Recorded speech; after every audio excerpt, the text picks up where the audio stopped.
a ser más que una colección de material purulento, ajá, dentro de alguna cavidad o dentro de alguna parte de nuestro cuerpo. ¿No se escucha? ¿No se escucha? Sí, se escucha. Ah, perdón, pensé que escuché que dijeron que no se escucha. Bueno. Ya se escucha. Ok, vamos a tener la clasificación. Ustedes cuando lean, seguramente ya leyeron el tema de los abscesos, vamos a tener que hay una clasificación innumerable, ¿de acuerdo? Esto va a depender a qué región anatómica nos estemos adentrando. Por ejemplo, aquí yo les puse esta imagen de abscesos anorrectales en el cual podemos utilizar 3 clasificaciones. En el grado de profundidad, por ejemplo, un absceso superficial, que sería un absceso perianal, o un absceso profundo en el caso de un absceso supraelevador. Clasificación anatómica, por ejemplo, nos vamos a los abscesos propiamente anorrectales. La clasificación anatómica se refiere en dónde se suscribe este absceso, por ejemplo, el absceso perianal, el supraelevador, el intersfintérico o el isquiorrectal, y también pues el grado de severidad, ¿verdad? No es igual y no tiene el mismo pronóstico un absceso perianal a, por ejemplo, un absceso más complicado como, por ejemplo, es el absceso supraelevador, que tiene más complicaciones. La etiopatogenia. Bueno, esto va a depender en función del sitio donde se encuentre este absceso y también, pero además del sitio donde se encuentra este absceso, vamos a tener que siempre va a tener una característica, siempre va a haber infección e inflamación. ¿Y por qué digo que depende la etiopatogenia del sitio anatómico? Por ejemplo, en un absceso, por ejemplo, vemos esta imagen del absceso glúteo, la etiopatogenia, por ejemplo, podemos pensar que fue por alguna inyección que se le aplicó con mala técnica aséptica, a por ejemplo este absceso perianal que estamos viendo aquí, que se debe básicamente en el 90% de los casos por una inflamación de las criptas glandulares, o por ejemplo los abscesos mamarios, que se dan básicamente y son una de las patologías frecuentemente que se da en la mujer cuando está lactando. Esto se debe a que se forman fisuras, grietas en la piel del pezón y pues facilita la entrada de microorganismos propios de la piel que llegan a formarse y a formar infección y dar como consecuencia los abscesos. Bueno, algo muy importante de los abscesos, ya vimos que es una colección de pus dentro de algún tramo anatómico específico o dado. Vamos a ver la clínica es muy importante, ¿vale? Siempre nuestro paciente nos va a llegar porque tiene dolor e inflamación, siempre, o muchas veces nada más refiere dolor en el caso de abscesos más profundos, pero en el caso de la práctica de hoy que vamos a ver abscesos superficiales, nos está hablando únicamente de que casi frecuentemente los pacientes nos vienen por dolor. Otra característica de los abscesos, por ejemplo, en este caso que les puse esta imagen representativa de un absceso perianal, vemos que tiene inflamación, hay edema, hay eritema, muy seguramente hay calor en la zona y muy seguramente también puede haber fluctuación. La fiebre es un signo que se puede presentar y esto ya no se está hablando de alguna complicación sistémica, ¿de acuerdo? De alguna complicación en este absceso. Pero principalmente, hablando regionalmente del absceso, va a presentar dolor, inflamación, eritema, calor y puede haber fluctuación en la zona, ¿vale? Y aquí está bien representado. Vemos cómo está este absceso, que aproximadamente es de aproximadamente un centímetro, de 1 o 2 centímetros. Vemos que está bien circunscrito, vemos la elevación, vemos los bordes, lo vemos eritematoso, les repito, no lo podemos tocar, pero muy probablemente tenga calor y el paciente obviamente va a tener el dolor. El diagnóstico, ¿cómo es el diagnóstico de los abscesos? Bueno, el diagnóstico es puramente clínico. Hay que recordar que estamos viendo abscesos superficiales, ¿vale? No nos vamos a meter en otros tipos de abscesos porque hay, como ya se los dije en la clasificación, hay abscesos profundos, Hay abscesos más graves, en esos no nos vamos a meter, únicamente estamos hablando de abscesos superficiales, aquellos que se dan en zonas de tejidos blandos, hablando específicamente en piel, ¿vale? Bueno, entonces el diagnóstico va a ser clínico. Vamos a hacer una adecuada anamnesis, vamos a preguntarle, a interrogar a nuestro paciente, factores de riesgo, muy importante también interrogar enfermedades que tenga el paciente, por ejemplo, que sea diabético, que padezca cáncer, que tenga alguna otra enfermedad que le esté suprimiendo el sistema inmunitario. Vamos a explorar adecuadamente, siempre con el consentimiento de nuestro paciente, ver la zona, ver si hay inflamación, eritema, calor, fluctuación en la zona. Y algo que se puede ocupar para el diagnóstico de los abscesos es el uso de la ultrasonografía, el uso de un ultrasonido. Esto, en la práctica clínica, se limita más que nada a abscesos más grandes. ¿Para qué?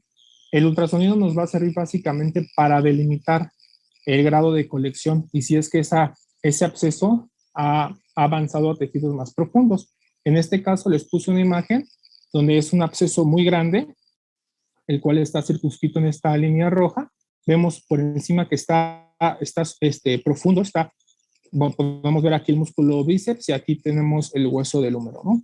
El ultrasonido sí nos sirve para delimitar abscesos más complejos, pero hablando de abscesos superficiales, básicamente no se suele puramente clínico.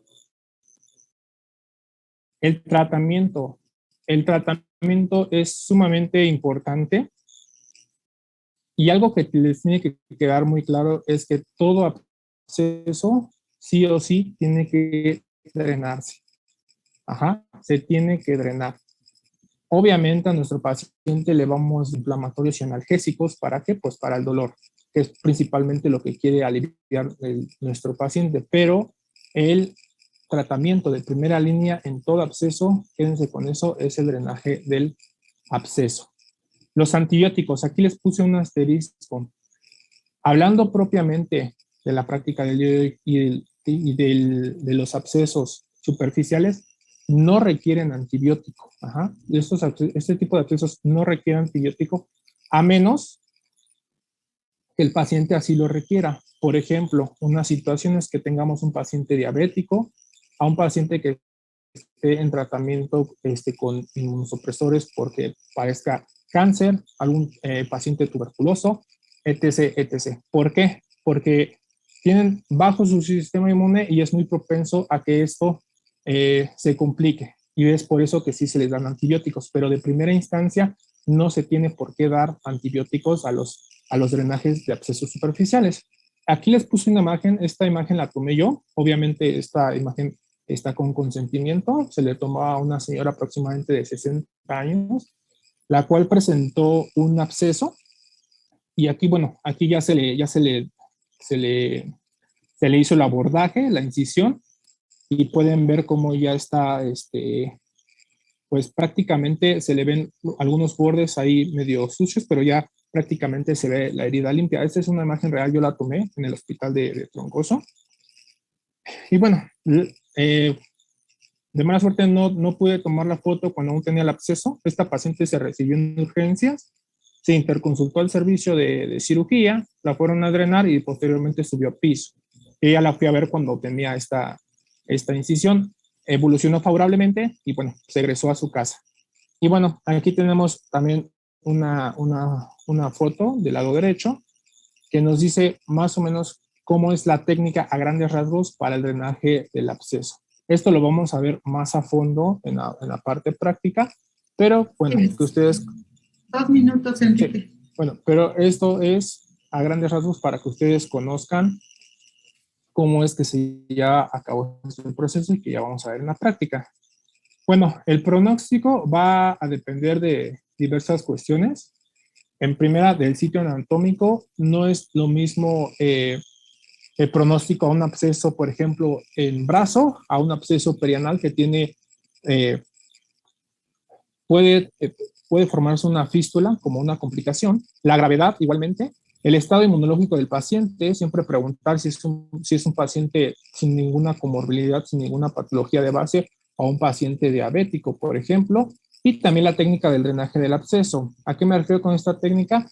Siempre tenemos que hacerlo adecuadamente, ¿no? Siempre verificar todo nuestro material, verificar que el paciente sea el adecuado, preguntar al paciente si tiene alergias a medicamento, etc, etc. Pero si nosotros nos saltamos ese paso tan importante, bueno, puede haber una mala técnica a la hora del drenaje del absceso y puede haber recidivas.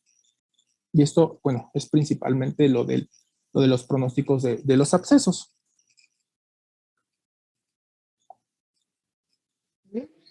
Y bueno, antes, para terminar, siempre, ustedes, como es un procedimiento invasivo, siempre en todo procedimiento invasivo, siempre tiene que haber consentimiento informado por escrito.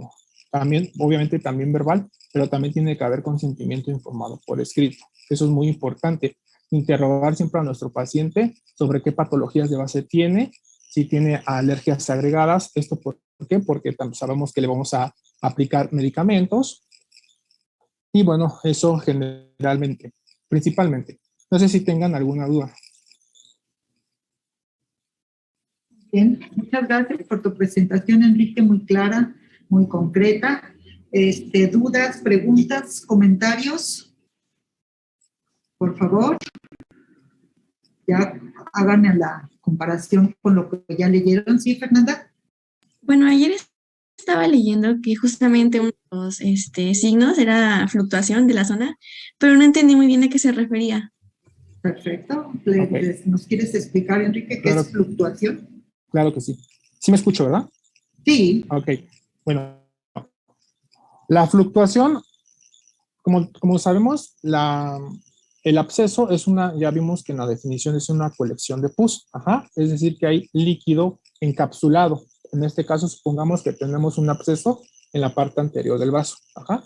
Voy a pinchar tantito, supongamos que este es mi absceso. Ajá. Está circunscrito, tiene el rubor, el calor. ¿Y a qué nos referimos cuando es fluctuación? Es que nosotros podemos tocar este absceso y como que se mueve, como que sentimos abajo el liquidito. A eso nos referimos con fluctuación. Ajá. No, esta fluctuación no es, es ley de todos los abscesos. Pero en la mayoría de los abscesos me atrevo a decir que en mi experiencia de los abscesos que llegué a ver en urgencias y en cirugía, en mi internado, cerca del 80-90% sí tenían esta característica fluctuante. Ajá. Tocas el absceso y como que se siente que se mueve, sientes que hay líquido por debajo de él. De acuerdo, gracias. Fluctuación es eso, ¿verdad? Tú tocas la masa y tú esperas una masa sólida, ¿verdad? Si es un lipoma, si es un tumor. En cambio, en un absceso, tú vas a sentir una masa indurada probablemente en la periferia, pero generalmente al centro tú lo tocas y la sientes blanduzca, como si hubiera líquido adentro. A eso le llamamos fluctuación. ¿Quedó claro? Claro, hasta que ustedes lo vean y lo toquen y todo, ¿verdad? Van a ya comprenderlo totalmente, pero eso es a lo que le llamamos fluctuación, una zona indurada, pero que tiene un área específica donde esa zona indurada se transforma en una zona blanda, una zona que se deprime porque tiene líquido, está licuado ese tejido en el interior. Muy bien, Eduardo. Sí, mi pregunta es, ¿cuáles son las complicaciones que... Ay, creo que no te escuchamos, Eduardo. No te escuché. ¿Cuáles son las complicaciones más comunes que se presentan? Las complicaciones más comunes va a depender en gran medida de dónde se presenta el absceso. ¿Sí lo escuchan ustedes? ¿Sí me escuchan? Sí, porque yo no lo escuché, creo que mis audífonos me los voy a quitar porque creo que no están. ¿Listo?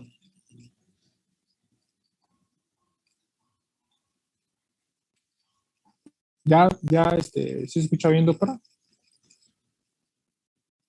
Bueno, preguntaba al compañero que cuáles eran las complicaciones más frecuentes de los abscesos.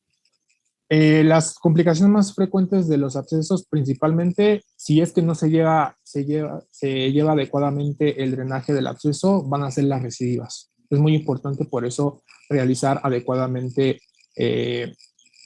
una técnica adecuada de drenaje del absceso, las recidivas. Ahora, otra complicación frecuente de los abscesos, hablando, por ejemplo, vamos a poner de ejemplo un absceso perianal, son las fístulas.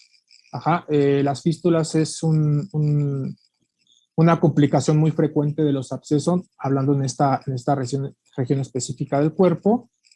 Otras complicaciones podrían ser que no se traten bien ni infecciones sistémicas. Por eso es muy importante que al término de la técnica y también antes de la técnica explicarle al paciente las complicaciones y decirle al paciente que si presenta datos de infección sistémica, que presente fiebre, que presente taquicardia, que se sienta, presente hipotensión, no te va a decir que presente hipotensión, porque ya que se siente mareado, etc., etc., inmediatamente acuda con ustedes a revaloración. Ajá. Esas son las complicaciones más frecuentes y van a depender en función de dónde se encuentre este absceso. Bien, excelente, Milton. Una última pregunta para ir a presentar ya la práctica como tal. Gracias, doctora. A mí me pareció curioso en el artículo que mencionaba que los abscesos perianales eran más frecuentes en los hombres de 20 a 50 años, pero me quedé con duda si nada más era en hombres o también puede ser en mujeres. ¿Quieres contestar, Enrique, o...? Sí, doctora. Bueno, este tipo de abscesos perianales son más, como ya lo leíste en el artículo, sí es más frecuente en hombres, pero no es exclusivo de hombres. Se puede dar en mujeres. Se da más frecuentemente en hombres porque, como recordarás, la principal patogenia de los abscesos perianales son la inflamación criptoglandular. Ajá. Los hombres tendemos a tener más por cuestiones propias de nuestra fisionomía, tendemos a, por ejemplo, sudar más, tener más vello corporal y es más fácil que se nos llegue a infectar una de estas glándulas a diferencia de ustedes, las mujeres. Pero ojo, no es propio, no es exclusivo de los hombres. Esta es una de las explicaciones de por qué es más frecuente en hombres. Ajá. Pero también se puede presentar en mujeres. Gracias, doctor. Hay una fisiopatología bien entendida de estos abscesos que son muy frecuentes, desgraciadamente, pero tenemos que pensar que precisamente este es uno de los abscesos que no son de la competencia del médico cirujano. Si acaso es el absceso perianal, el único, el que está superficial, el que estamos viendo, si acaso y en casos muy especiales sí se puede drenar en un consultorio, pero en general los abscesos perianales son de la competencia del médico especialista, ya sea el cirujano general o el coloproctólogo. Entonces, nosotros nos vamos a limitar en esta clase a ver lo que es los abscesos superficiales de piel, de tejidos blandos, y para esto, pues como ustedes ya saben, tenemos un material que está aquí en su aula virtual, donde vamos a revisar el material que tenemos. Entonces tenemos un documento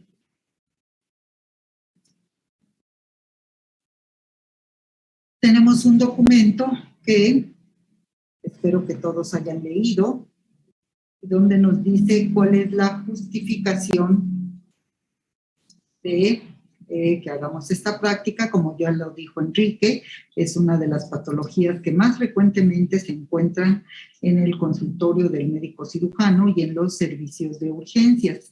Por lo tanto, todos debemos de tener en cuenta que debemos de tener una formación, y en este caso en simulador no biológico, para que ustedes ya en sus clínicas, en cuanto tengan la oportunidad de verlo, pues estén ahí muy pendientes de ver primero cómo lo hace su profesor, el encargado de urgencias, para que posteriormente ustedes puedan lograr las competencias. Tenemos nuestra práctica, que desgraciadamente pues todavía está hecha para las clases presenciales, pero bueno, somos muy creativos, estamos muy motivados y lo vamos a hacer en nuestros simuladores caseros en nuestra casa.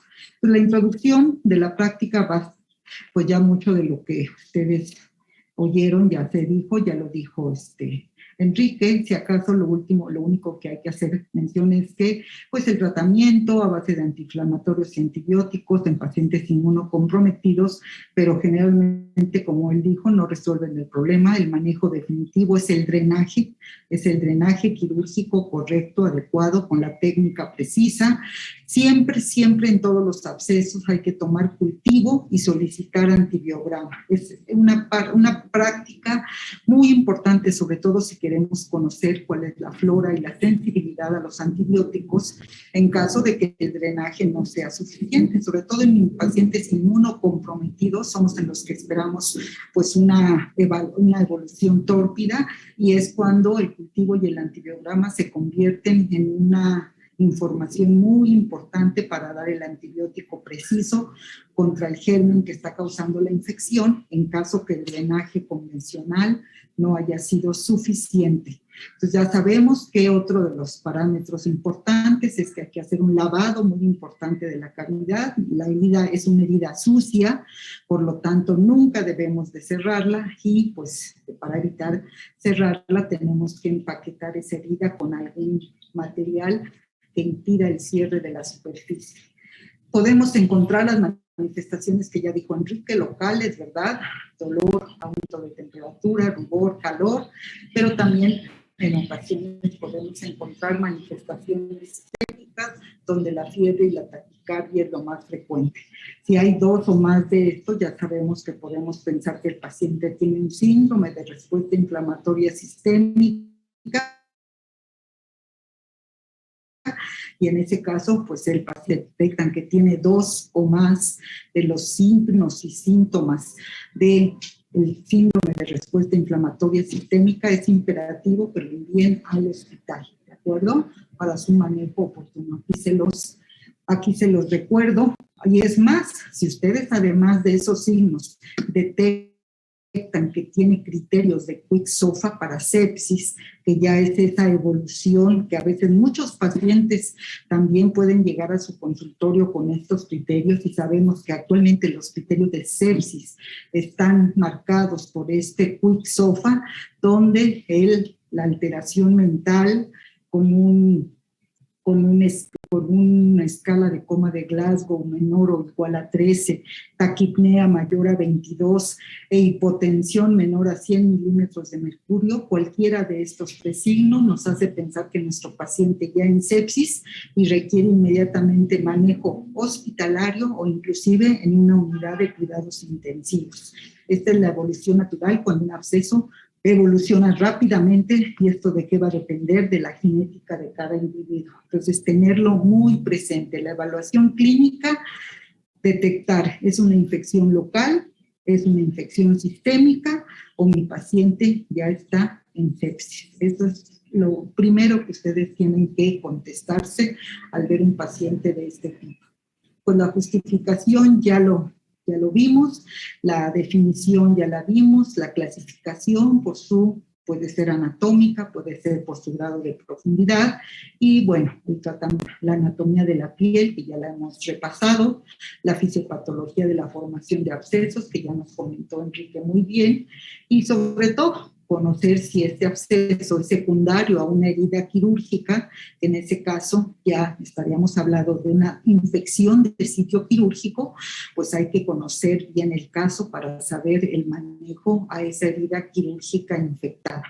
Tenemos este caso clínico, que es nuestro paciente que sufrió la herida por proyectil de arma de fuego, donde ustedes ya saben la historia de este paciente, que afortunadamente sobrevivió después de 21 días de hospitalización, que tuvo infección de sitio quirúrgico de espacio operado, que tuvo infección de herida quirúrgica, donde ustedes, bueno, pues lo mandaron a su casa con la herida abierta para manejo con curaciones, y desgraciadamente después de que le aplicaron una inyección intramuscular para continuar su tratamiento para la infección sistémica que tuvo, pues desgraciadamente también por su estado que apenas se estaba recuperando, se infectó esa área inyectada. Los abscesos secundarios a inyecciones intramusculares son desgraciadamente Muy frecuentes y se deben, como dijo Enrique, a mala técnica generalmente, a falla en la técnica de asepsia y antisepsia, a falla en el operador, pero también recuerden que estamos hablando de una triada donde también tiene mucho que ver la susceptibilidad del huésped, ¿verdad? Y en el caso de nuestro paciente Ramón, está todavía apenas recuperándose, apenas empieza con esa fase flow ya tardía, ¿verdad? Ya está comiendo por la boca, ya está nutriéndose mejor, pero aún así su sistema inmune seguramente no estaba al 100% y una pequeña falla en la técnica de inyección le provocó este absceso intramuscular. Tenemos aquí los datos clínicos y estas son las preguntas que ustedes deben de contestar en forma opcional, los que quieran tener acceso a puntos extras dependiendo de su calificación.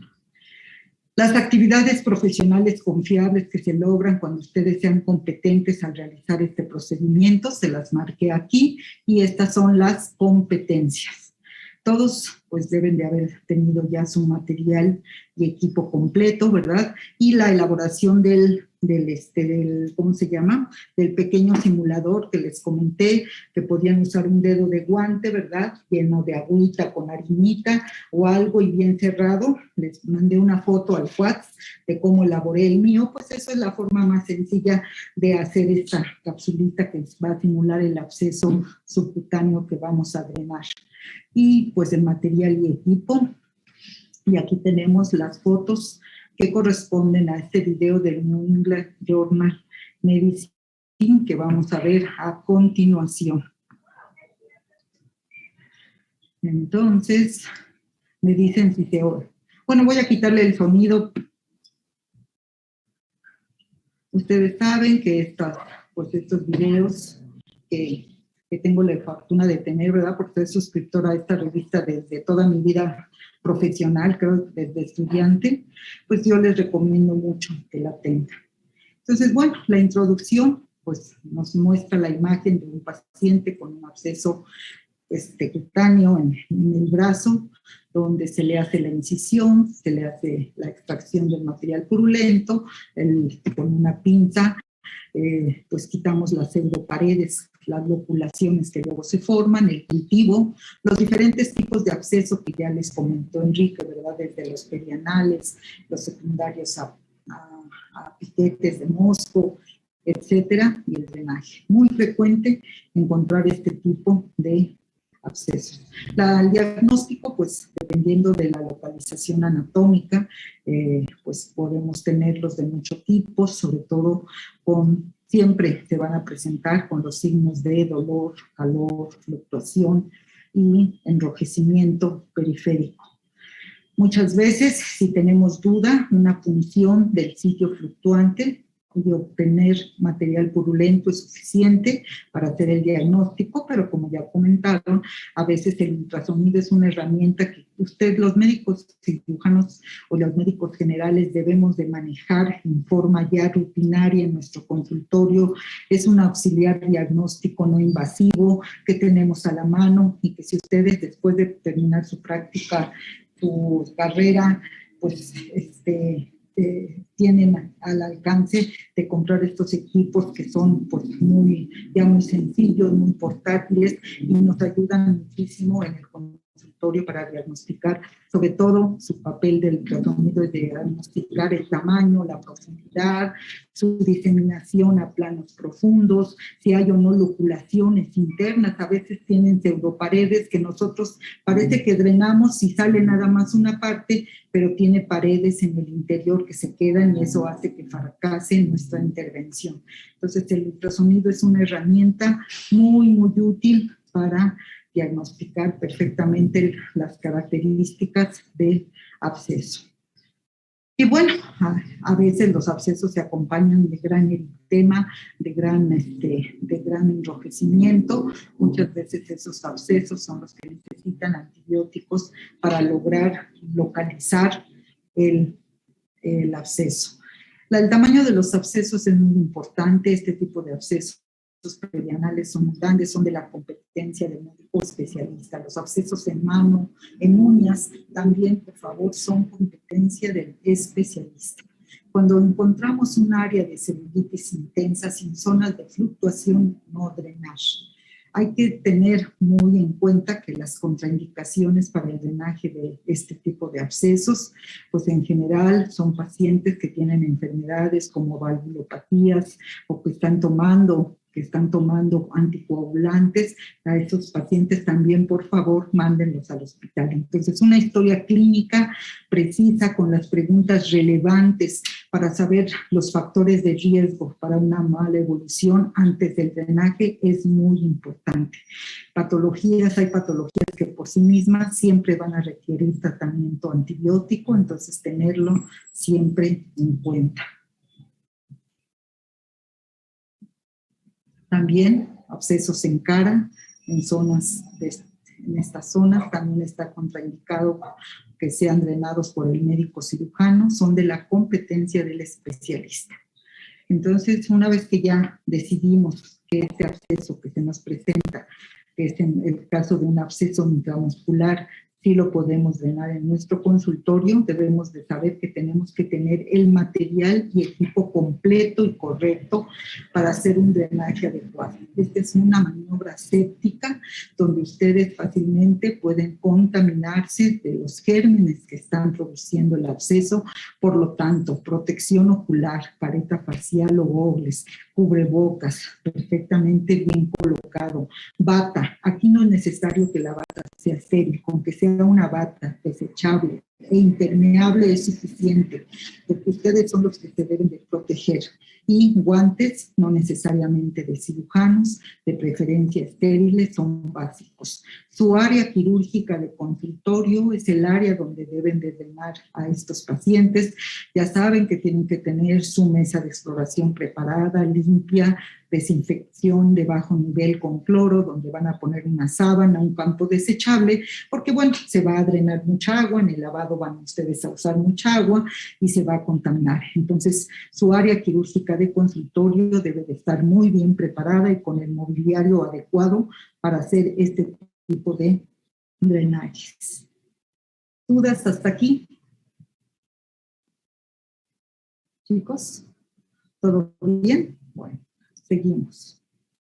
Entonces, tenemos que tener nuestro kit, ya sabemos, nuestro material estéril preparado, unas tijeras, unas pinzas de disección, lebrillo para agua, gasas, todo el equipo necesario, ¿verdad? Sobre todo antisépticos, gasas estériles, anestésico local, jeringa de 5/10 con las agujas delgadas. La lidocaína sigue siendo nuestro anestésico local ideal, ya sabemos por qué, ¿verdad? Este anestésico tipo amida, que pues tiene una menor frecuencia de efectos secundarios, que nuestra dosis sabemos que es de 4 miligramos por kilo de peso en caso de lidocaína simple y hasta 7 miligramos por kilo de peso en caso de lidocaína con epinefrina, sin pasar de 400 miligramos en caso de lidocaína simple y de 500 con lidocaína con epinefrina. Ya sabemos las indicaciones, las contraindicaciones, las preguntas de seguridad que le debemos de hacer a nuestro paciente antes, ¿verdad? Sobre todo alergias. Sería una contraindicación formal para drenar estos abscesos en nuestro consultorio, el que nuestro paciente sea alérgico a la lidocaína, ¿de acuerdo?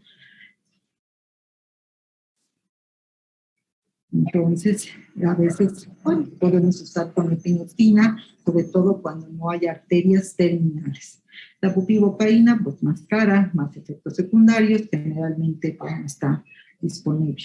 Tenemos que tener un bisturí con una aguja, generalmente mango 3, con una aguja número 15.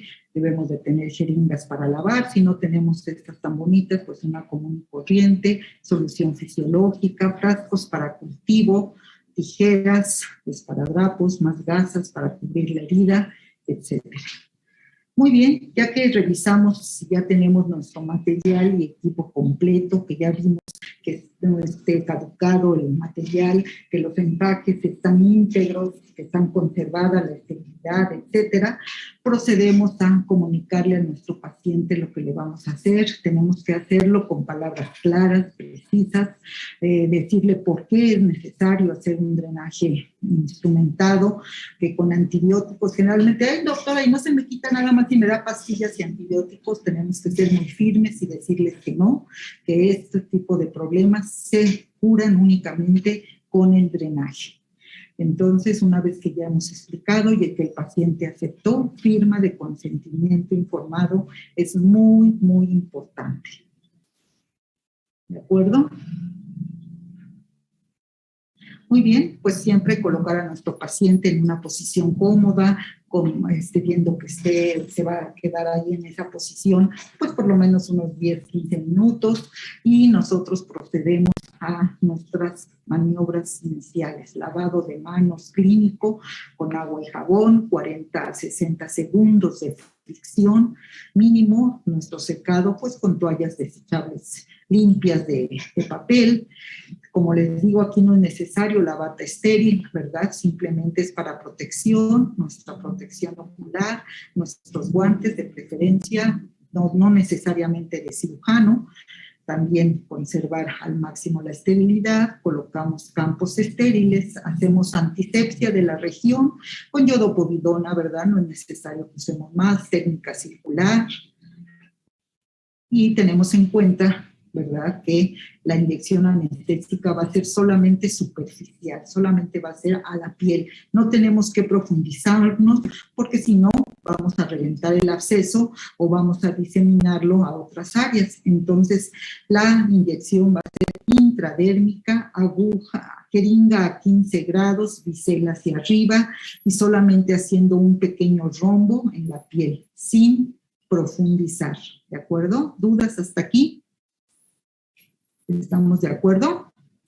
Inyección intradérmica, jeringa a 15 grados, bisel hacia arriba y técnica en rombo sin profundizar. Ok, se hacen los sabones superficiales, ¿verdad? Vamos a inyectar, aquí están viendo cómo se hace la piel sin profundizar, técnica en rombo, para lograr una anestesia y que el paciente esté confortable durante el procedimiento. Aquí estamos profundizados, pero lejos de la zona del absceso. Posteriormente procedemos a la incisión y drenaje. Aquí van a usar ustedes, todos tienen aguja 15 y mango 3 de bisturí para que hagan una incisión en bisturí. Lo tomamos en forma de lápiz y el bisturí pues en posición de 90 grados para hacer una pequeña presión y introducir la punta del bisturí hasta en la zona de fluctuación sin hacer demasiada fuerza para pasar al lado contrario y que diseminemos la infección a tejidos más profundos. Y posteriormente procedemos a hacer una incisión de 1 centímetro siguiendo las líneas de tensión superficial de la piel, las líneas de Langers, en uno y otro sentido, ¿sí? Aproximadamente 1 centímetro, prolongamos hacia la otra parte, ¿verdad? Para que quede un orificio lo suficientemente grande para que este material purulento drene fácilmente. Aquí lo que les decía, bisturí a 90 grados en la zona de fluctuación, teniendo siempre control con nuestra fuerza para llegar únicamente a la zona de la cavidad del absceso sin pasarnos a la parte profunda. Para un lado y para el otro, 1 centímetro, 1,5, ¿sí? Muy importante no pasar hacia el lado contralateral, hacia los tejidos profundos. Posteriormente introducimos nuestra pinza de Halsted o nuestra pinza de Kelly para explorar con la punta, ¿verdad?, la cavidad del absceso para deshacer estas pequeñas paredes que se forman de tejido inflamatorio y que a veces impiden que se drene totalmente si no hacemos esta maniobra. Hay que romper todas estas cavidades con la punta de la pinza para lograr una salida completa del material purulento. Aquí estamos tomando cultivo, ¿verdad? Con hisopos, puede ser con hisopos. A mí me gusta más con una jeringa puncionar y tomar el cultivo en la jeringa. Ahorita les digo cómo, pero esta es otra forma, con hisopos estériles, tomar muestras de la cavidad e inmediatamente los ponemos en un tubo estéril. Hacemos presión firme, pero sin mucha fuerza, para lograr que salga todo el material purulento. Hacemos la desbridación de la cavidad del absceso. Como les digo, fíjense cómo entra la pinza cerrada y la abrimos en el interior, vuelve a entrar cerrada y la abrimos. Muy gentil, movimientos muy gentiles, entra cerrada y la abrimos adentro, en todos los 4 cuadrantes de la cavidad del absceso. Con eso nos aseguramos que queda perfectamente libre de paredes. Posteriormente, lavado abundante. ¿Cuánto? Pues va a depender mucho del tamaño del absceso. Siempre 50 litros por centímetro de cavidad, mínimo unos 350, 400 mililitros. Una vez que ya sale el agua limpia o hasta que el agua salga limpia, vamos a introducir un pequeño dren de caucho. En este caso es una cinta umbilical, puede ser una cinta llamada Penrose o esta que yo hice, que hacemos pues en nuestros hospitales que no tenemos a la mano también. Con un dedo de guante cortamos la máxima longitud y me salió este dren que es muy apropiado para introducirlo en la cavidad del absceso, para que no se vaya a cerrar, sobre todo la parte superficial. Si no hacemos esto, el absceso se cierra en la parte superficial y se sigue acumulando material purulento en los tejidos más profundos. Entonces hay que empaquetar bien, evitar sobreempaquetar, ¿verdad? Porque también debemos de permitir un drenaje libre de lo que haya quedado. Aquí está la técnica, tomamos con nuestra pinza de Kelly la tira de caucho y vamos introduciéndolo y dejamos una buena cantidad afuera para que sirva de drenaje. La primera visita generalmente la citamos a nuestro paciente a las 24 horas para ver la resolución. Si drenamos bien, si todo está bien, el dolor ha desaparecido, el eritema, el edema, la fluctuación también desaparecen, el paciente ya llega con una sonrisa, les lleva regalo, les lleva, porque de verdad esto es muy doloroso y cuando lo hacen bien el paciente queda eternamente agradecido a ustedes. Y bueno, vemos las características, como ven ya la zona ya no está fluctuante, ya no está enrojecida, etcétera, y procedemos a desempaquetar la cavidad del absceso. Volvemos a lavar abundantemente y volvemos a colocar un drenaje. ¿Esto cuánto tiempo lo vamos a hacer? Pues prácticamente diario, los primeros 5 días. Después ustedes van a ver que ya no va a entrar la misma cantidad, sino que va a entrar cada vez menos. Entonces ya después lo citamos cada tercer día o cada quinto día hasta que logramos la resolución completa del absceso. ¿De acuerdo? Cada cita es retirar el drenaje, lavar y colocar nuevo drenaje. Sí, la mayoría de los abscesos no requieren tratamiento antibiótico si nuestro paciente no está inmunocomprometido, si está bien, pues en general el drenaje es la curación. Cuando sí requerimos antibióticos, en celulitis extensa,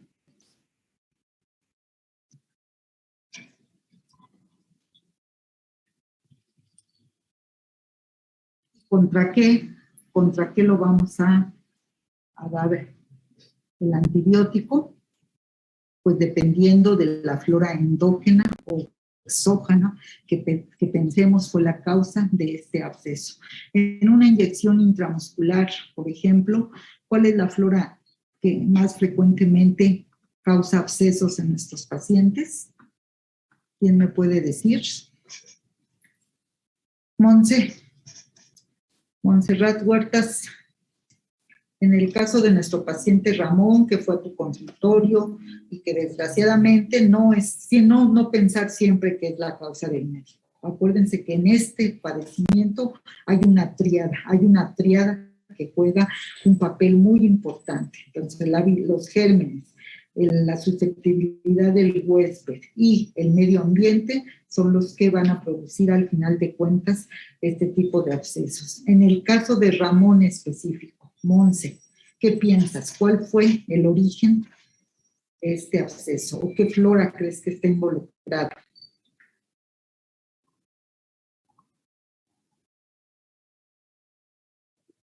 La flora de piel, que seguramente no le limpiamos bien, o inclusive la flora del propio médico en el consultorio. Ok, la flora endógena de la piel sería la más frecuente. ¿Y qué antibiótico darías, Eduardo? Ya vieron todo esto en microbiología, ¿no? ¿Qué antibiótico darías para estos gérmenes gram positivos de la flora de la piel? ¿Quién sabe? Joali, Paola, Víctor, ¿no? A ver, Diego levantó la mano. En el manual del doctor Tapia menciona que uno de los antibióticos más usados principalmente para estos patógenos es la clindamicina. La clindamicina, sobre todo es para anaerobias, ¿verdad? Para bacterias anaerobias, que en un momento dado son los que más frecuentemente encontramos en los abscesos profundos, en los abscesos de fascia, de músculo, pero en los abscesos superficiales son más bacterias aerobias, gram positivas. Como ya dijo, estafilococo epidermidis, estafilococos pues de varios tipos. ¿Y cuál sería? Dos participantes levantaron la mano. A ver, ¿quién levantó la mano? ¿Podrían ser penicilinas, doctora? Podría ser penicilinas, pero más frecuentemente para el estafilococo. Milton. Metronidazol, doctora, también. Metronidazol es más para anaerobios. Por aquí del chat. ¿Sí? ¿Podría ser vancomicina? Podría ser, pero más barato, más específico. Aquí ya me pusieron, Mariana, pues sí, una cefalosporina, pero ¿de qué generación?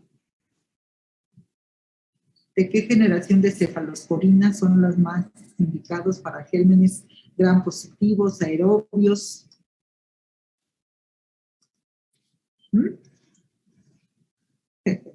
¿Cuál? La primera generación, ¿no? O segunda generación, cefalotina, ¿verdad? Sobre todo son las más frecuentemente usados. La dicloxacilina también es otro antibiótico que usamos más frecuentemente. ¿Tú qué opinarías, Enrique? En caso de requerir antibióticos. Sí, doctora, lo que dijo, las cefalosporinas son las que más comúnmente se utilizan, más en el medio de sector público, es la que más utilizamos en el IMSS.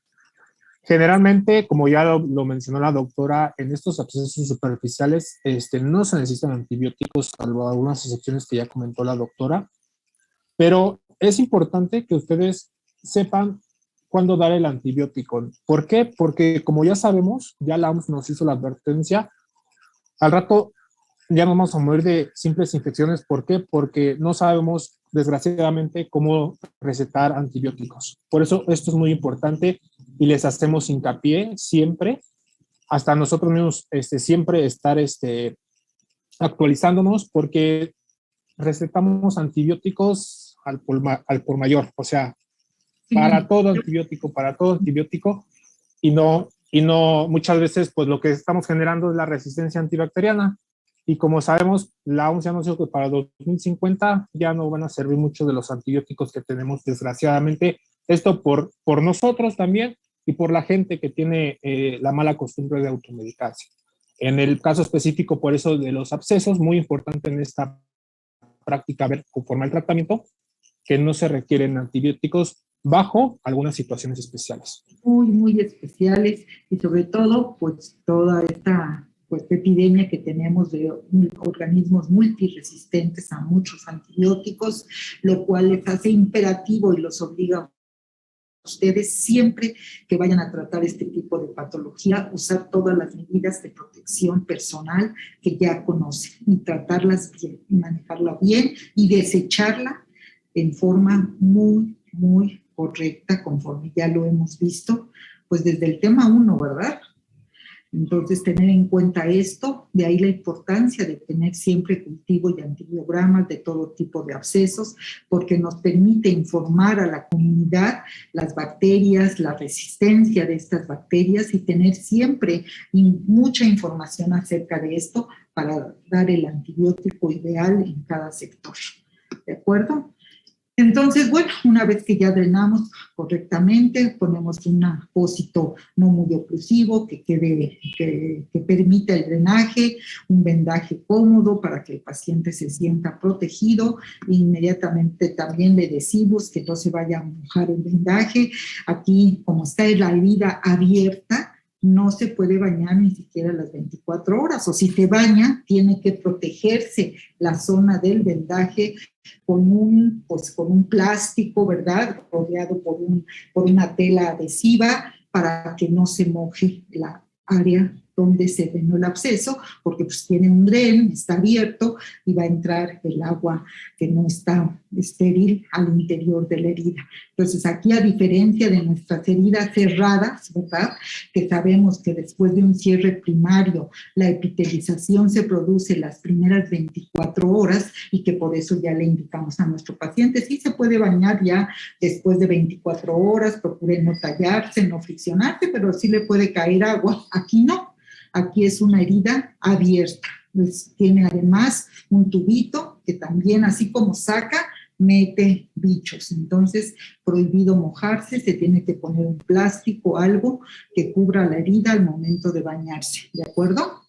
Y pues le contamos su nota de lo que le hicimos, le damos sus indicaciones por escrito, nos firma de recibido y nos quedamos con una copia. Muy importante todo esto, ¿de acuerdo? ¿Dudas, preguntas, comentarios? Las primeras citas, como les digo, a las 24 horas, quitamos el drenaje, verificamos que ya no haya eritema, rubor, calor, quiere decir que nuestro absceso estuvo bien drenado, lavamos en forma abundante nuevamente y volvemos a colocar un pequeño drenaje. Esta es una cinta de algodón, se llama cinta umbilical, también la utilizamos para drenaje, o puede ser un pequeño penrose, una pequeña cinta de caucho.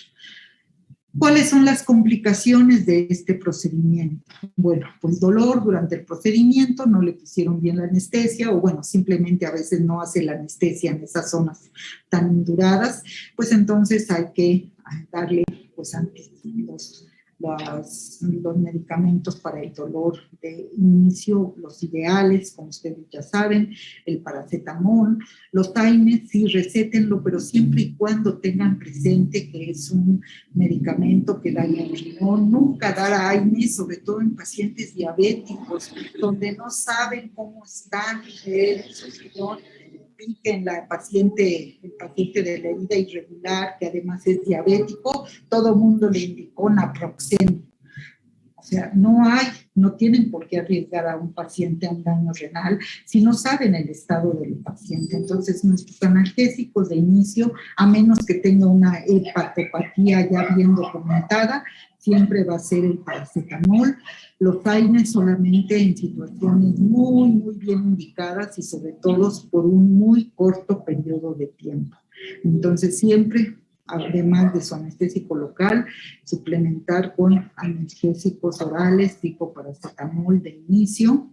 Si hay mucha inflamación, pueden dar AINES, pero siempre y cuando estén seguros que su función renal sea adecuada. También, si no drenaron bien, pues la celulitis no se va a solucionar, va a progresar, va a continuar habiendo material purulento. Esto ya es indicativo de que mejoren bien a su paciente al hospital. A lo mejor tiene algún estado de inmunosupresión, si ustedes lo drenaron bien, y ya sería un dato de enviarlo a urgencias. ¿De acuerdo? Bueno, pues este es todo nuestro video. ¿Dudas, preguntas, comentarios?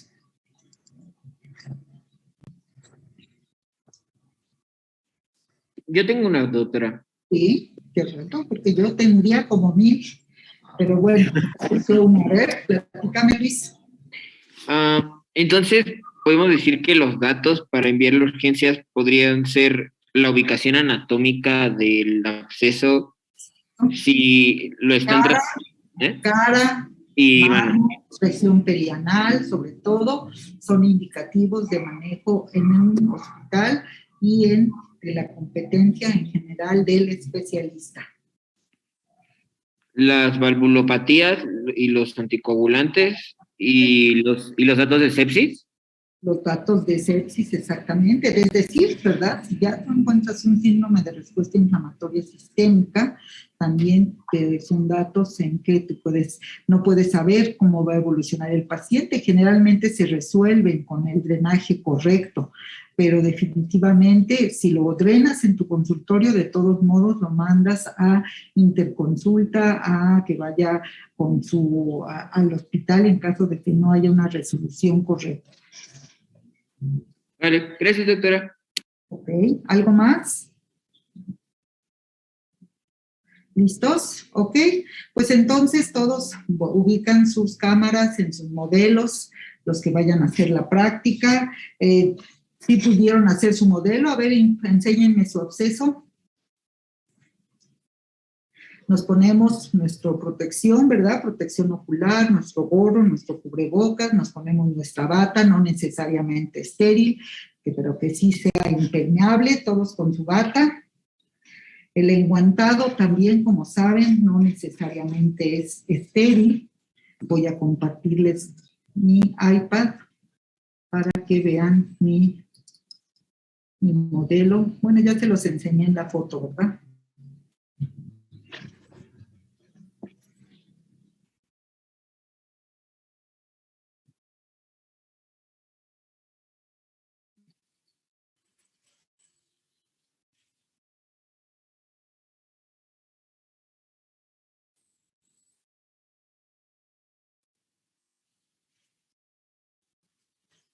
En lo que la doctora termina de preparar, ¿no tiene ninguna duda?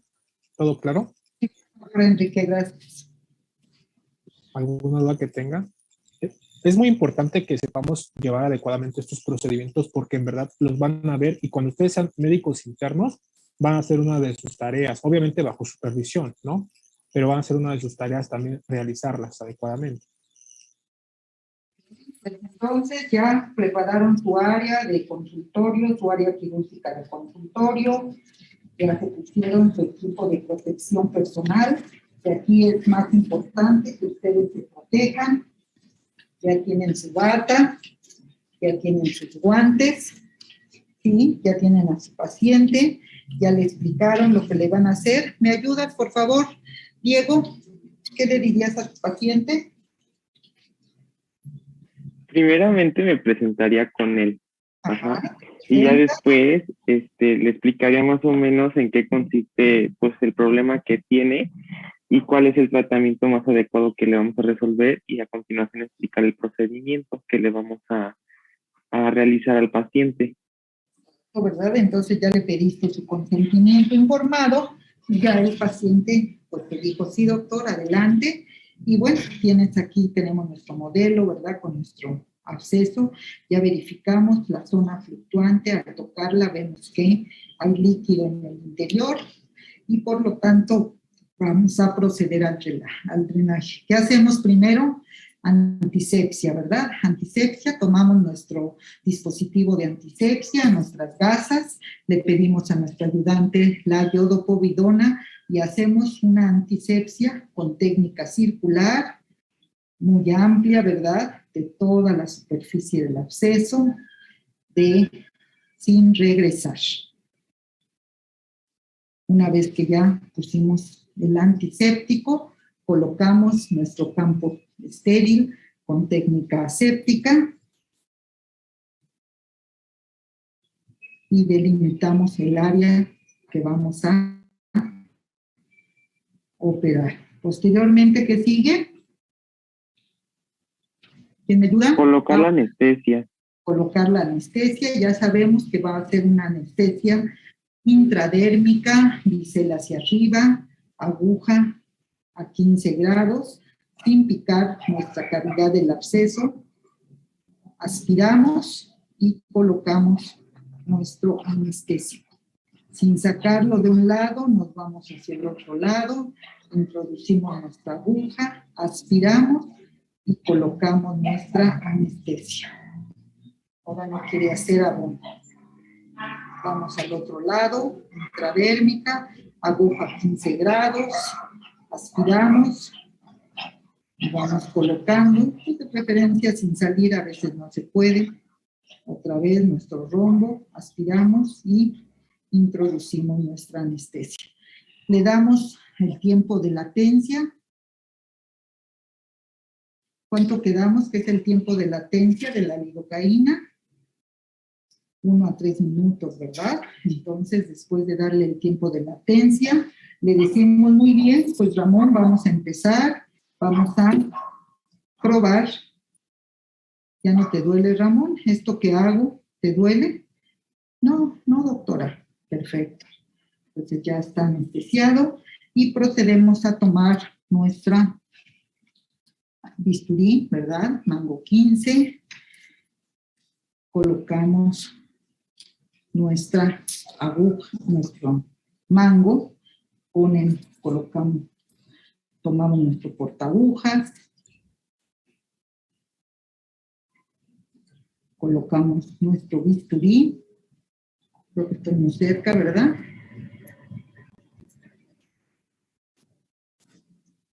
Colocamos nuestro bisturí, tomamos nuestro bisturí, 90 grados, y hacemos una función controlada, ¿verdad? Para obtener, pues aquí hay dos opciones. O a mí me gusta mucho tomar el cultivo en una jeringa estéril. Así me evito sacar un hisopo, ponerlo al medio ambiente, que se contamine con los gérmenes del medio ambiente. Entonces yo prefiero, antes de hacer la incisión, tomar una aguja, funcionar la cavidad del absceso y aspirar para obtener, y aquí estoy obteniendo el material, y de esta manera lo tapo inmediatamente, con mucho cuidado, cierro, y esta jeringa la etiqueto perfectamente con el nombre, el sexo, la edad, la fecha, y la mando así al laboratorio. La otra técnica, que es la que les muestran en el video, es una vez abierto, con el hisopo tomar muestra del interior. Son las dos opciones para tomar cultivo, ¿de acuerdo? Muy bien, una vez que ya tomé yo mi cultivo, hago mi incisión en la piel. Espero que, creo que mi modelo no está muy tenso y no se corta, pero sí, ahí lo están viendo ya, ¿verdad? Ya salió material purulento. Prolongo mi incisión hacia un lado, hacia el otro, siguiendo la línea de tensión superficial de la piel. ¿De acuerdo? Exprimo hasta que drene todo el material.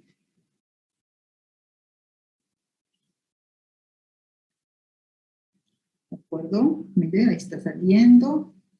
Exprimo, hago presión suave. Y una vez que ya salió mi material, tomo mi pinza de Halsted, lo introduzco en la cavidad del absceso y fíjense cómo se introduce con la punta hacia arriba, cerrado. Lo introduzco en la cavidad y ya dentro abro, ¿de acuerdo? Abro para un lado, abro para el otro. Los 4 para que salga totalmente todo mi material. ¿De acuerdo? Y lo están viendo cómo entro cerrado, ya adentro abro y salgo con la pinza abierta. A ver, ¿los estás viendo que lo estén haciendo, Enrique? Sí, doctora. ¿Sí?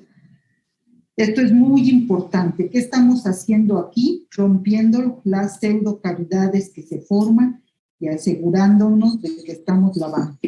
Una vez que ya hicimos esto, procedemos ¿a qué? A lavar abundantemente con mucha agua. Aquí tengo mi de brillo con agua y empiezo a lavar. ¿Cuánto? Pues lo necesario hasta que salga el agua limpia. mucha agua, otra vez, mucha agua, 350, 400 mililitros, lo suficiente para que el agua salga limpia, a presión, que salga. ¿De acuerdo? Mucha agua, mucha agua. Podemos usar también aquí una jeringa septo. Aquí no necesitamos el agua a presión. Recuerden que ya, pues aquí ya está contaminado, simplemente es limpiar del material purulento. También podemos usar una jeringa septo. La introducimos, mucha agua en su cavidad. Terminamos, ya sale el agua limpia, ya no sale material purulento. Aquí mi globito creo que se quedó por un lado. Pues estas son las cuestiones de los simuladores y procedemos entonces a introducir nuestro dren, ¿verdad? Aquí es una cavidad muy pequeña, así es que tomamos el dren con la punta de la pinza y la introducimos a la cavidad del absceso de manera que nos quede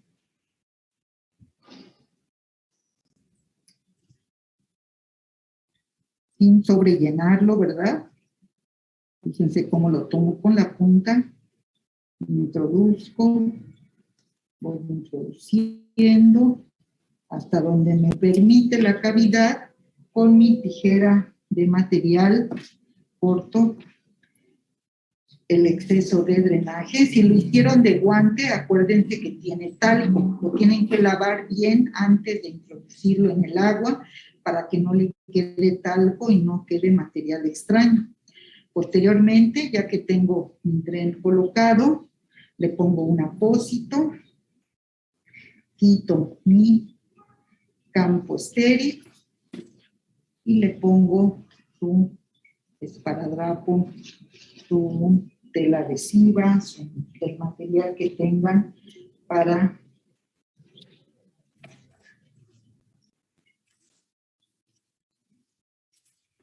les pusieron la imagen de un, no sé por qué, en la piel sintética que uso, nunca pega ni la tela adhesiva, ni el transport, pero en la piel normal no se preocupen, siempre pega. Siempre pegan las telas adhesivas y todo esto, siempre tratar de usar un material pues lo menos agresivo para la piel. Aquí ya nada más tengo aquí tela adhesiva. Lo fijamos. Y bueno, le damos sus indicaciones postoperatorias. ¿Qué le dirías, Paula, a tu paciente?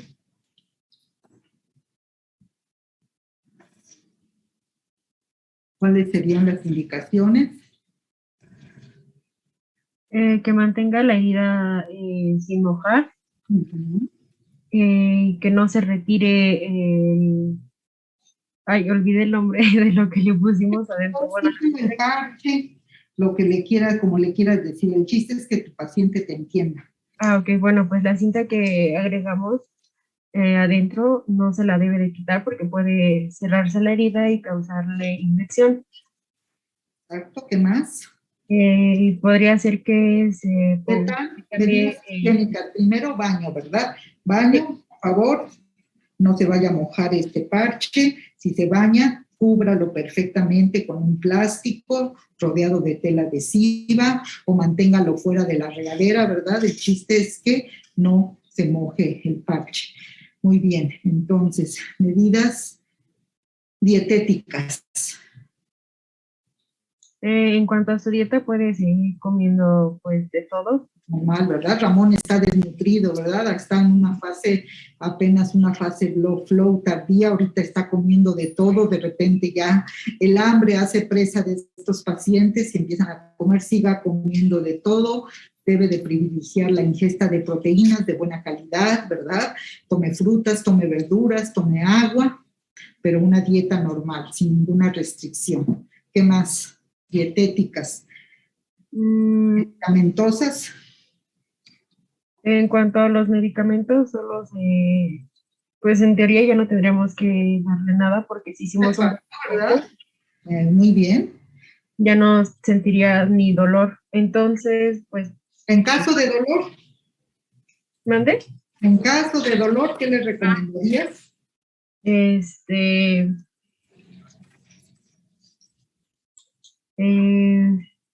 según lo que recuerdo, no es Paracetamol, ¿verdad? Quedamos que es un analgésico de buena calidad y si nos aseguramos que su hígado no tiene mayor problema, sería tome paracetamol. ¿Cuánto le recetarías? Tomando en cuenta que la dosis es de 15 miligramos por kilogramo de peso. ¿Cuánto quedó pesando Ramón después de su trauma? ¿Recuerda? quedó pensando,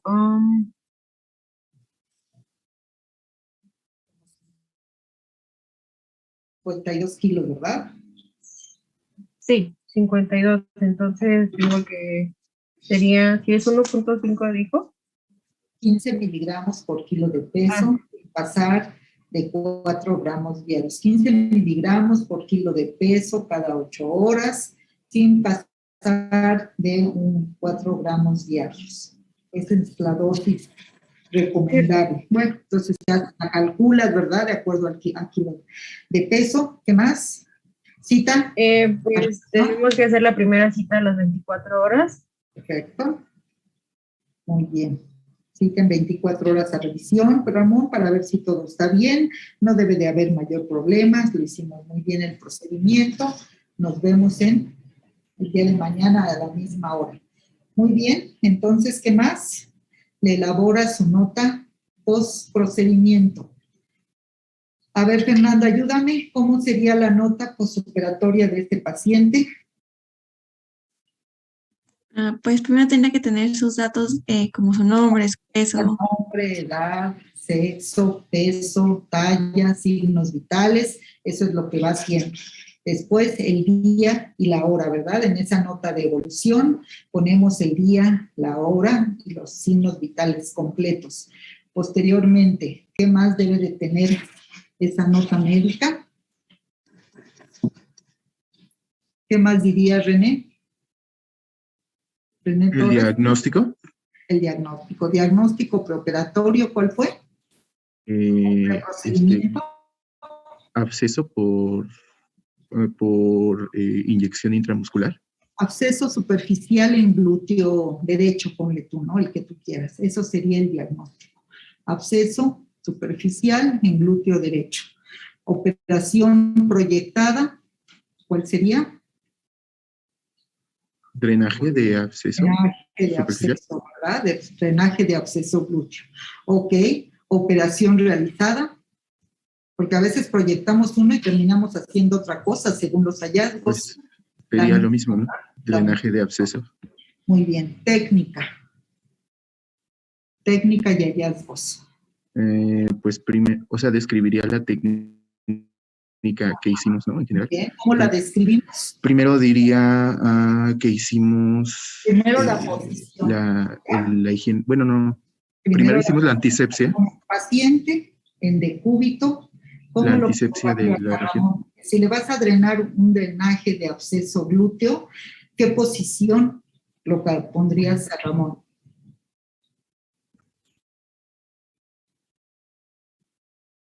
¿Quién le ayuda? Decúbito supino. Exactamente. Con el paciente en decúbito supino. ¿En decúbito? Ajá. Previo, ¿qué? Previo firma de consentimiento informado, ¿verdad? Y sí. Técnica aséptica rigurosa,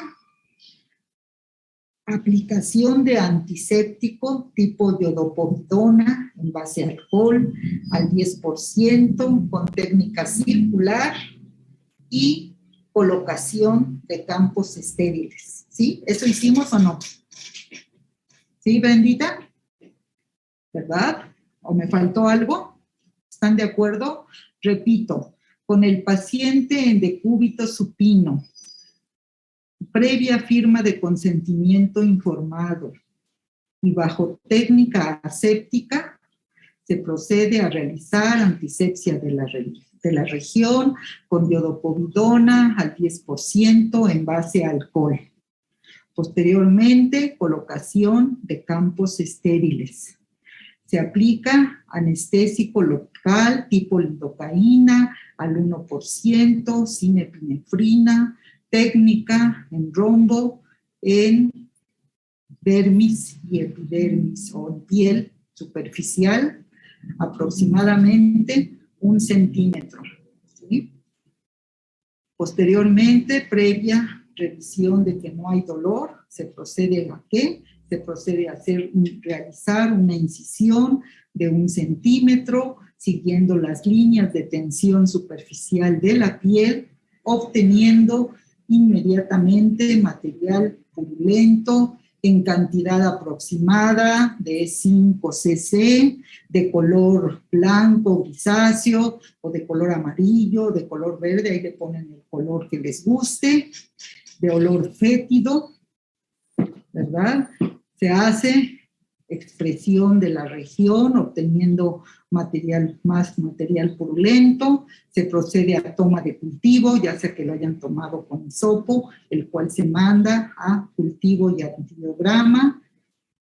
Posteriormente se realiza lavado abundante de la cavidad del absceso, aproximadamente 400 cc de solución fisiológica estéril, hasta obtener salida de agua limpia. Una vez hecho esto, se procede a introducir un drenaje de látex de aproximadamente 5 centímetros en la cavidad del absceso, dejando en el exterior aproximadamente 2 centímetros. Una vez realizado esto, se cubre la herida con gasa estéril, con un parche semioclusivo, y se ven sin accidentes ni incidentes, se da por terminado el procedimiento, el paciente refiere sentirse bien y se envía a su domicilio con la nota postoperatoria, indicaciones de manejo y cita en 24 horas para revisión y manejo. ¿De acuerdo? Posteriormente, pues ya elaboramos esto en original y copia, se lo damos a firmar a Ramón. Ramón, mira, aquí están lo que te hicimos, cualquier cosa, cualquier duda, cualquier pregunta, me llamas. Si tienes mucho dolor, si vuelve la fiebre, inmediatamente te comunicas conmigo, te veo aquí en mi consultorio. Si todo está bien, mañana te espero a tal hora para revisión. Mañana te voy a volver a quitar este parche, vuelvo a revisar tu herida y seguramente vamos a hacer otro lavado. Y si todo está bien, pues ya tus citas van a ser más espaciadas. ¿Qué más? ¿Qué más le dirían? ¿Qué me faltó? Fidel, ¿qué te parece? ¿Quedó claro cómo documentamos lo que hicimos? ¿Nos faltó algo, Fidel? No, realmente siento que está completo. ¿Perdón? Doctora, yo Sí. tengo una duda. A ver. ¿No se colocaría al paciente en decúbito prono? Porque, bueno, tiene el absceso en la región glútea, ¿no? Hay decúbito, supino o, bien, ¿cómo le llamamos? Decúbito supino, decúbito prono o decúbito ventral o decúbito dorsal. A ver, Enrique, ¿le puedes contestar? Voy Sí, a claro dejar que sí. compartir pantalla.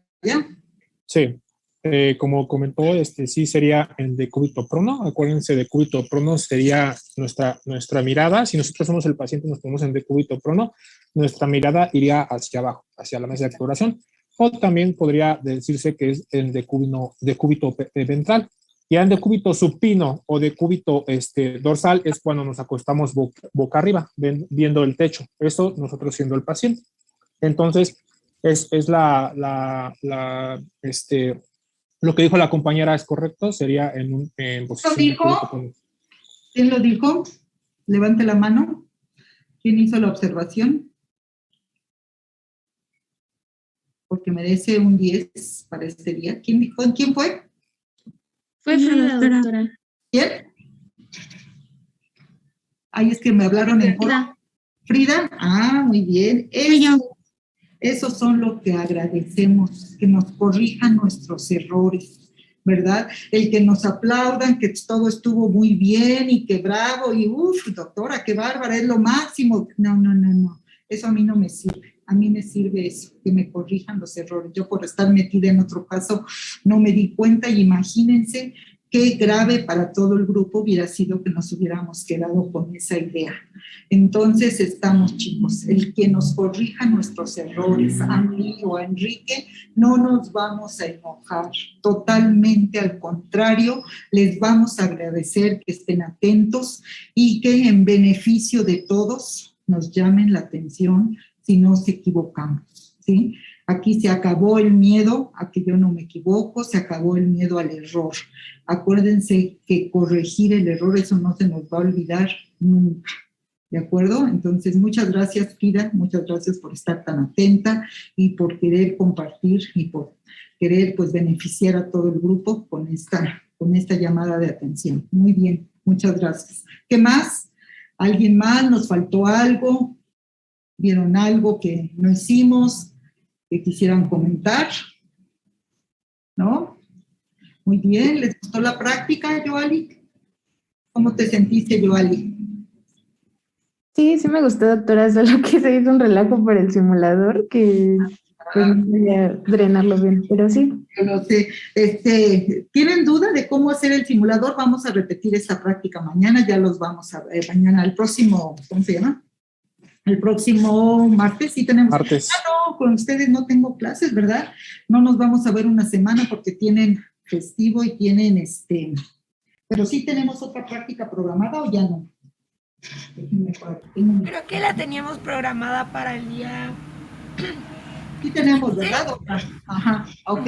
Entonces, para esta vez ya nos van a demostrar ustedes sus habilidades. Como les digo, yo les recomiendo un dedito de guante, lo cortan, le ponen ahí maicemita, le ponen agüita, un colorcito, si quieren que sea pseudomona o si quieren que sea E. coli, etcétera, ¿verdad? Le ponen el color que quieran a su absceso y lo repetimos la próxima clase práctica, pero ahora ya Enrique y yo los vemos a ustedes, entran por equipos, en pequeños grupos, 5 o 6 de cada equipo y los vemos. Claro, lo que quieran es opcional, me mandan la lista de los que lo quieran hacer para entonces verlos en pequeños grupos para que sea una enseñanza más personalizada. Y de todos modos, las dudas y preguntas con toda confianza. ¿Sí, Regina? ¿Tienes alguna pregunta? ¿Sí? Yo no sé, sí. Yo no sé si me perdí en esa parte o qué pasó, pero me quedé con la duda. Por ejemplo, si el absceso es muy, muy abundante y espeso, ¿se puede retirar una gasa estéril? ¿Puede qué, perdón? ¿Se puede hacer retirar con la gasa? O sea, tienes ahí gasitas, ¿verdad? Para que todo el material purulento no se riegue tanto. En general, con gasas tú estás tratando de recoger el exceso de material purulento. Aunque bueno, también puedes dejar lo que drene ya después. Eso es una pregunta muy importante. ¿Qué hacen con Chuayal? Ya se levantó Ramón. ¿Cómo limpian y desinfectan el área quirúrgica en su mesa de exploración? ¿Qué le hacen a los campos que se quedaron llenos de material purulento? ¿Cómo los desechan, Luisito?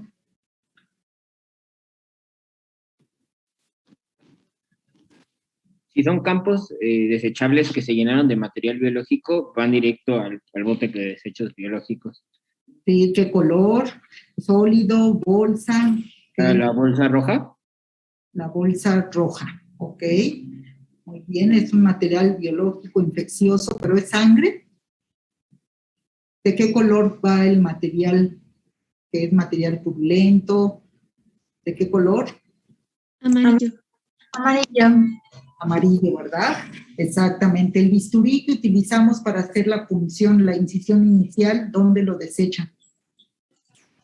En el bote rojo de punzocortantes. En el de punzocortantes. Recuerden tener a la mano ahí para que desechen su sutura. No quiero accidentes en su casa.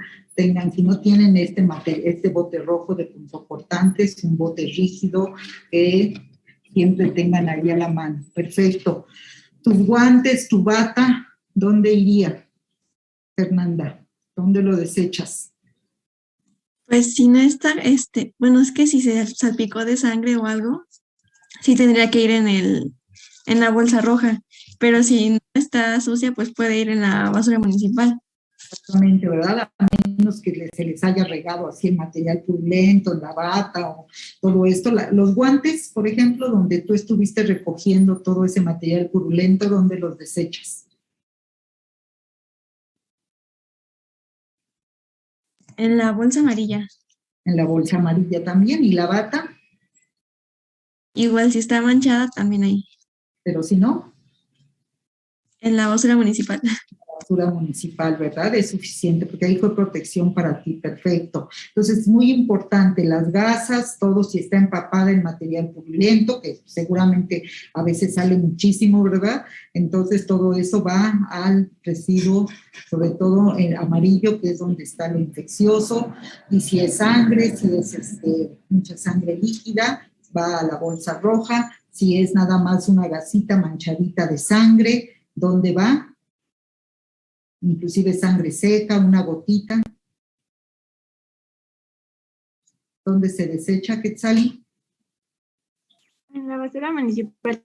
La basura municipal, ¿verdad? Recuerden que la recolección de residuos peligrosos biológicos infecciosos es muy caro para los hospitales, es muy caro para su consultorio, por lo tanto, primero tienen que clasificar en forma muy, muy adecuada todos lo que van a desechar y de acuerdo a esa clasificación ver cuáles son los que sí corresponden a residuos peligrosos biológicos infecciosos y entonces ya tener su área determinada para esa recolección de esos residuos. Muy importante que no se les olvide.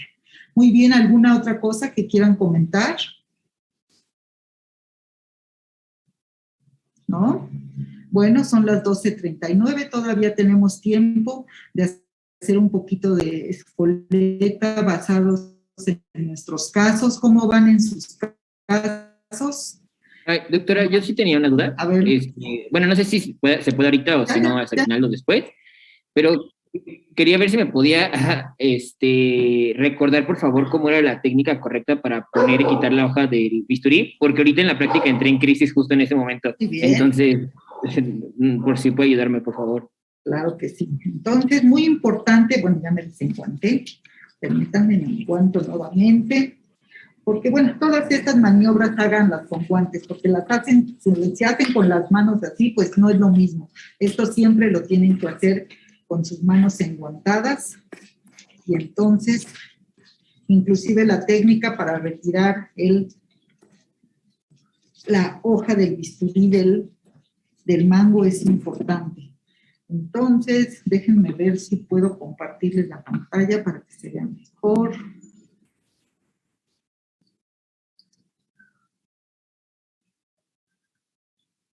Sí, a veces se me olvida que ustedes no han tenido la oportunidad de...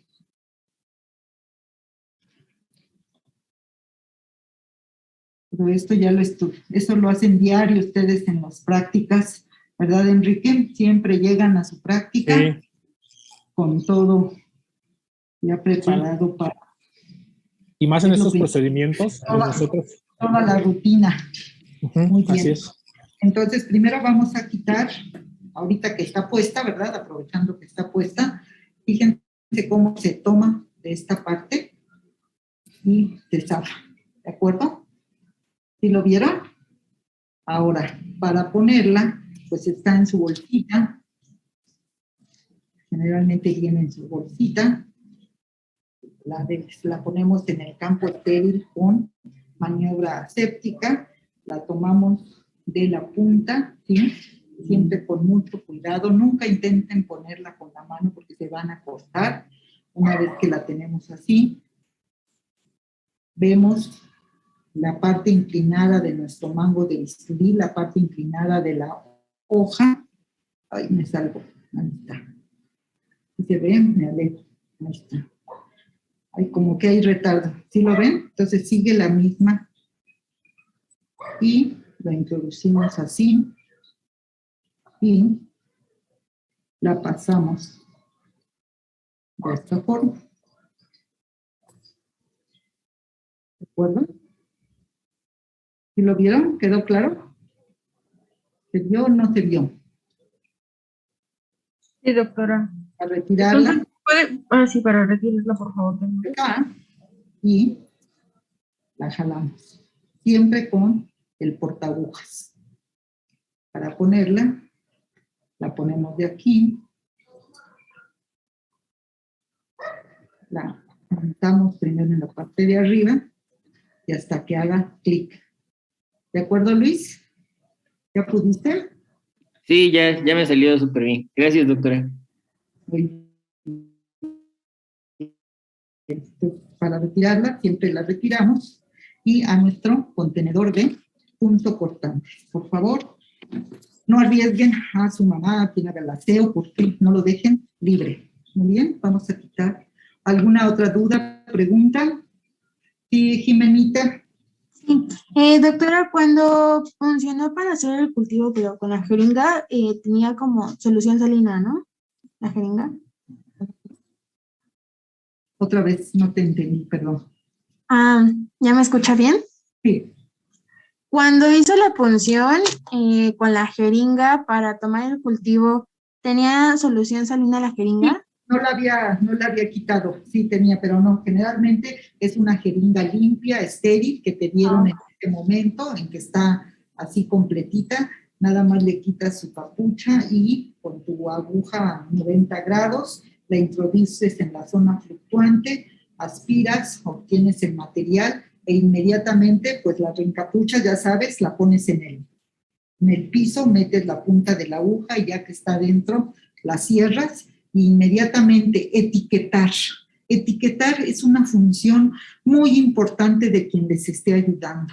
Ustedes tienen que identificar a quién pertenece esta muestra. Imagínense que drenen 3 abscesos ese día y si no tuvieron la precaución de etiquetarlo en el momento, después se hacen unas confusiones que para qué les cuento. A mí me pasaba mucho, como saben, yo soy endoscopista también, y cuando mandábamos las biopsias, no saben, en el hospital de oncología nos llegaban pacientes con diagnóstico de cáncer gástrico, con biopsia, y al momento que lo veíamos, ¿cuál cáncer? ¿Qué pasó? Que esa biopsia la confundieron y en realidad la paciente con el cáncer anda por allá caminando y este paciente que no tenía nada y que llegó mal documentada su biopsia, nos la mandan con diagnóstico de cáncer gástrico. Así de importante es este. Imagínense este cultivo de Ramón que a lo mejor tiene pseudomona y a lo mejor de otro que tiene E. coli y se confunden y es muy grave. Entonces, inmediatamente todo tipo de muestras patológicas o de envío al laboratorio, etiquetarlas inmediatamente, nombre, edad, sexo, número de expediente, fecha y hora de la toma. Es muy importante. Gracias, Jimenita, por tu pregunta. Si me permite comentar algo, doctora. Sí, claro, Enrique. Lo que comentó ahorita la doctora, a lo mejor y en la teoría nosotros lo obviamos, pensamos, sí, pues está de más decirlo, ¿no? Que se etiqueta, pero no. La doctora lo acaba de dar un ejemplo muy claro. Más que nada ustedes cuando entren al internado van a ser amos y señores de tomar muestras. Tómale a este paciente, muestra a este paciente, tómale a este paciente, tómale a este paciente, y sí pasa, en verdad que sí pasa. ¿Y qué pasa con esto? Pues ya pasan las famosas, pues, errores médicos, negligencias. Hay que recordar que la identificación del paciente es una de las 6 metas internacionales que todo personal de salud tiene que tener muy claras y vean la importancia de, ¿no? Para un correcto diagnóstico, un correcto tratamiento. Como ya lo explicó ahorita la doctora, imagínense que en este caso de Ramón, tiene pseudomonas, lo confundimos con otro que es E. coli, imagínense, le damos tratamiento que no sirve, se complica, etc, etc. Entonces es muy importante esto, que a lo mejor nosotros, les repito, en la teoría lo obviamos, pensamos, ay, no es necesario decir eso, sabemos que se tiene que etiquetar. No, siempre recuerden esto, etiquetar, y nunca lo olviden, porque sí llega a pasar, en verdad que sí llega a pasar, y más que nada, ya van a entrar ustedes a clínica, y van a ver que el ambiente en clínica es muy movido, es muy, muy estresante, y tienen que ustedes aprender a parecer pulpitos, ¿no? A todo, y nunca olvidar etiquetar, como bien lo mencionó la doctora. Bien, pues más preguntas, chicos. Fíjense cómo sus preguntas nos sirven a todos para aprender, para hablar más. Yo quisiera que todos ustedes estuvieran pensando, reflexionando en todo lo que hacemos y surgieran todas las preguntas del mundo. Para eso estamos, ahorita es su oportunidad, ahorita se pueden equivocar, podemos corregirlos, ya después, ya estando en el área clínica, ya los errores cuestan vidas, cuestan daños, y ustedes tienen que ser muy, muy preguntones, muy críticos y sobre todo siempre estar al pendiente. Jimenita, nuevamente, o todavía o dejaste tu manita levantada. No, justo para complementar, bueno, no quiero sentirme grande, pero soy laboratorista clínico. Entonces, aunado a que no rotulan bien las muestras, siempre pongan nombres completos. Incluso si pueden también, si el paciente es femenino o masculino, porque me ha pasado que llegan muestras de, no sé, Guadalupe Hernández, así 2 iguales, y no sabes ni no sabes ni quién es el hombre o la mujer, y no tienes que si es biopsia de tal, o, bueno, siempre pongan sus muestras súper bien rotuladas, nombres completos, no pongan iniciales nada más, o acorten los nombres, porque sí es un tema. Gracias, Jimenita, por tu aportación y por comentarnos esa parte muy importante de ti. Me lo hubieras dicho desde el principio, te hubiera aprovechado muchísimo, pero bueno, tampoco voy a abusar de ti. Muchísimas gracias, Jimena, por tus aportaciones, fueron trascendentales en esta práctica. Paola, ¿tienes alguna otra pregunta? Bueno, sí, más bien era mi duda, no sé si esto suceda ya en la clínica, pero por ejemplo, cuando intenté tomar la muestra con la jeringa me costó trabajo porque creo que hice mi muestra muy como espesa, pero si eso llega a suceder, entonces la mejor opción sería utilizar los hisopos. Exactamente, muy bien, excelente observación. A veces si está muy lipoafectado el tejido, sí sale muy bien con la jeringa, pero a veces no sale nada, por lo que dices, la calidad del líquido está demasiado espeso y no sale, entonces la otra opción es ya una vez abierto con los hisopos, introducirlo en la cavidad del absceso, y muy importante, inmediatamente no dejar los hisopos, imagínate que lo tomas y dejas los hisopos botados, pues se contamina. Entonces tomas la muestra y inmediatamente se introducen en un tubo estéril, en un tubo de ensayo estéril, e inmediatamente se tapan y se etiquetan. Esa es la técnica. Muy bien, Paulita, perfecto. Víctor. Yo tengo una duda, espero no sea muy tonta, pero... A ver, vuelvo a repetir, aquí no hay preguntas tontas. Los tontos, dicen por ahí, son los que no preguntan. ¿Sí? Eso es algo que escuché por ahí en un meme y estoy totalmente convencida. Perfecto, Víctor. ¿Qué pregunta tienes? Es que cuando iba a inyectar la lidocaína, como que me causó inseguridad que pinchara el absceso. ¿Cuántos centímetros recomienda que... Superficial, es nada más para la dermis, inclusive a veces ya viene el absceso tan listo para drenar que ya inclusive está blanco, ya está isquémica la piel. Los abscesos muchas veces se encapsulan también, que tienden a drenar espontáneamente y se revientan espontáneamente. Si te llegara así uno que ya tiene inclusive la parte fluctuante, ya se ve blanca, se ve isquémica, ahí ni siquiera debes de poner anestesia, simplemente ahí funcionas porque ya no le va a doler al paciente y va a salir. En este caso, como yo les decía, como el absceso está en tejido celular subcutáneo, pues la anestesia la ponemos nada más en la piel. Por eso es una inyección intradérmica con la aguja, con la jeringa a 15 grados, bisel hacia arriba, para que nada más pues puedes anestesiar inclusive ahí en forma de salchicha, ¿verdad? En nada más donde vas a hacer incisión de 1 centímetro y medio, hasta, a lo mejor hasta ni en rombo, a lo mejor en rombo para tejidos superficiales, para tejidos profundos, pero ya te alejas un poquito de la zona donde tú estás localizando el absceso, pero aquí más que nada la anestesia es superficial en el sitio de la incisión. Entonces, aguja 15 grados, y bueno, pues si llegas a aplicar el absceso, pues de modo sacas tu aguja y usas otra que esté limpia, que no vuelva a tocar la cavidad del absceso. ¿De acuerdo? Ok, gracias. Muy bien, chicos. Pues entonces, muchas gracias por su participación. Lo hicieron muy bien. Dense un aplauso. Muchas gracias, Enrique. Muy bien a ustedes. Tu participación.